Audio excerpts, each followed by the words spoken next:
So, 6 number, a resistor and an ideal inductor are connected in series to a 100√2 volt 50 हर्ज AC source. तो एक resistor है और एक इंडक्टर है, इन दोनों को AC सोर्स से कनेक्ट किया गया और वो 100√2 वोल्ट है उसका, और 50 हर्ज फ्रीक्वेंसी है। ये जो वैल्यू दिया हुआ है ये RMS वोल्टेज है,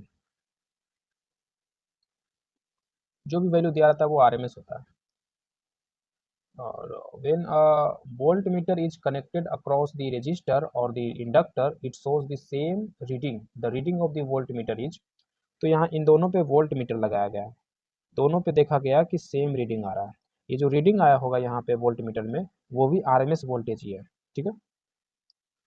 तो ये जो RMS वोल्टेज जो होते हैं ये एक्चुअली में तो इंस्टेंट वेरिएबल करंट है ना, जो चेंज हो रहा है, अल्टरनेटिंग करंट है। पर ये जो RMS वोल्टेज जो हम लेते हैं, अगर वो हम वोल्टेज ले लिए तो उस वोल्टेज की वजह से जो RMS करंट प्रोड्यूस होगा वो करंट इन दोनों में सेम होगा।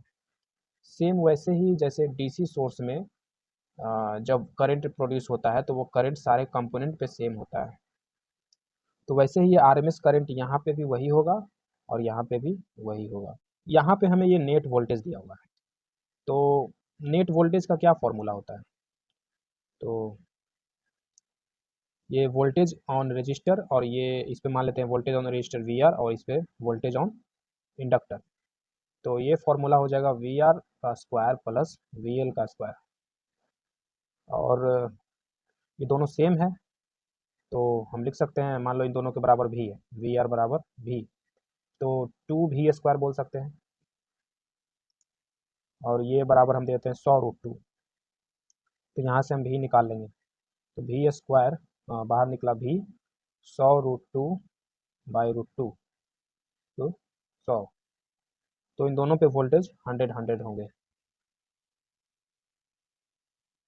अच्छा, हमने ऐसा क्यों किया, हम तो क्या हम सिंपल ऐड नहीं कर सकते थे, ऐसा नहीं कर सकते थे जैसे हम DC सोर्स में करते थे, जब DC वाले केस में होता था कि इस पे वोल्टेज प्लस इस पे वोल्टेज, ये टोटल सोर्स का वोल्टेज आ जाता था। पर यहाँ पे ऐसे नहीं होगा, यहाँ पे इस तरीके से होगा।